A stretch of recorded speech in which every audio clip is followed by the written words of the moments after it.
This channel does not promote any violent, harmful, or illegal activities. All content provided by this channel is meant for an educational purpose only. এবার দফাওয়ারে ভোটের বিরোধিতায় শুভেন্দু অধিকারী 7 থেকে 8 দফায় ভোটের সুযোগে একই ব্যক্তি একাধিক জায়গায় ভোট দেন। বিস্ফোরক অভিযোগ করছেন রাজ্যের বিরোধী দলনেতা। কি বলেছেন তিনি শুনুন। 7 দফায় 8 দফায় ভোট হবে, একজন কোচবিহারে ভোট দিবে, পরের দিন এসে 3 দিন 4 দিন পরে মালদাতে ভোট দিবে, সেই লোকটা এসে আপনার নিউ টাউন রাজারহাটে ভোট দেবে, সেই লোকটা আবার ভবানীপুরে গিয়ে খালাকে জেতাবে। এই তো ব্যবসা, ব্যবসা তো এই দিত।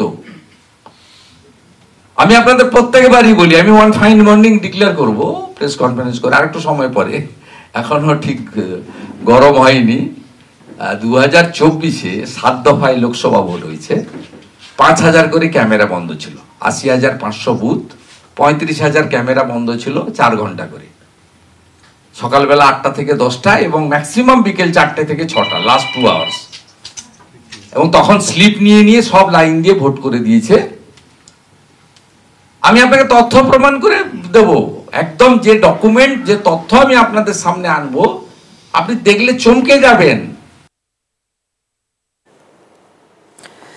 এদিকে ওয়েবসাইটে বুথের লিস্টও প্রকাশ করুক কমিশন, এরকমও দাবি করেছেন তিনি। কোথায় ভোট দিতে যেতে সুরক্ষিত বোধ করবেন জনতা, সেই নিয়ে মত জানানোর অধিকার রয়েছে জনতা। নিরাপত্তার ব্যবস্থা করতে হবে কমিশনকে, সওয়াল শুভেন্দু।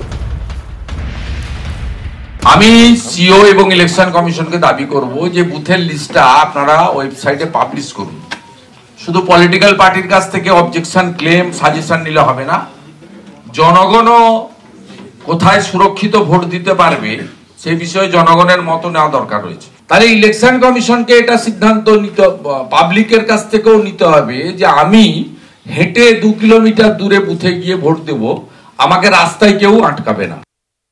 ওরা যে ভোটার লিস্ট নিয়ে মাথা ঘামাচ্ছে, তো ওদের তো মানুষের উপর ভরসা নেই, তাই তো আমাদের তো ভোটারের উপর ভরসা আছে। ফলে বুথ পিছু মিনিমাম 51, ম্যাক্সিমাম 100, এই পার্সেন্টেজের উপর তৃণমূল কংগ্রেস কনসেন্ট্রেট করছে। ওদের লোক নেই, জোন নেই, কমিটি নেই, গোষ্ঠীবাজি। প্রধানমন্ত্রীর সভায় দিলীপ ঘোষ নেই, লকেট চ্যাটার্জি নেই, ভারতী ঘোষ নেই, এ ওকে টানছে, ও ওকে খোঁচা দিচ্ছে।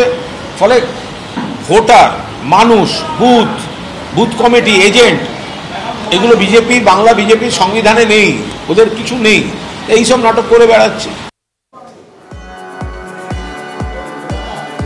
আর এবার আসি দিল্লি থেকে এবার যে বক্তব্য উঠে আসে সেটা হচ্ছে কংগ্রেসের মন্ত্রী কিরেন রিজিজু, তার বক্তব্য, তার নিশানায়, মাফ করবেন, বিজেপির মন্ত্রী কিরেন রিজিজু। এবং কিরেন রিজিজু এখানে তৃণমূল কংগ্রেসকে নিশানা করছেন, কংগ্রেসকে বাদ দিয়ে। তার কারণ হচ্ছে তৃণমূল কংগ্রেসের সাংসদরা তারা কাগজ ছিঁড়ে বিক্ষোভ দেখিয়েছিলেন। এখানেই তিনি বলছেন যে যেমন দল ঠিক তেমন তার সাংসদরা। তিনি এটাও অভিযোগ করছেন যে কলকাতা থেকে নির্দেশ দেন মমতা, ওয়েলে নেমে কাগজ ছিঁড়ে বিক্ষোভ দেখান তৃণমূল সাংসদরা। বিজেপি প্রধানমন্ত্রীর সঙ্গে আলোচনা করে রণনীতি তৈরি করে, তৃণমূলের সেসবের বালাই নেই, এই কটাক্ষ কিরেন রিজিজুর।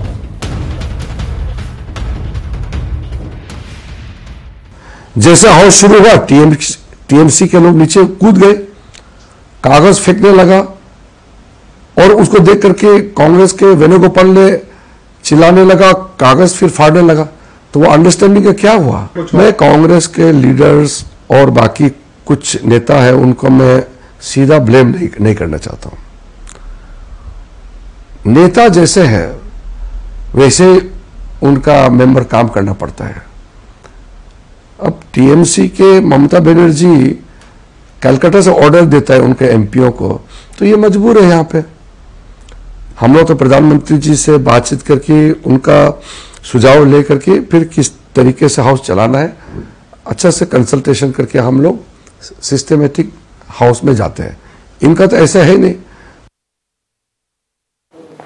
তৃণমূল সাংসদ কল্যাণ বন্দ্যোপাধ্যায় কাগজ ছিঁড়ে ওয়েলে নেমে বিক্ষোভ দেখিয়েছিলেন, আর ঠিক সেই প্রসঙ্গকে উত্থাপন করে কিরেন রিজিজুর এই আক্রমণ। আর সেখানে কল্যাণ বন্দ্যোপাধ্যায়ের প্রতিক্রিয়া কি রয়েছে আপনাদের যেমন শোনাবো, অধীর রঞ্জন চৌধুরীর বক্তব্যও রয়েছে, শুনুন কি বলছেন। আমাদের নেত্রী মমতা বন্দ্যোপাধ্যায়ের মতো নেতা নেত্রী কিরণ রিজিজু পায়নি।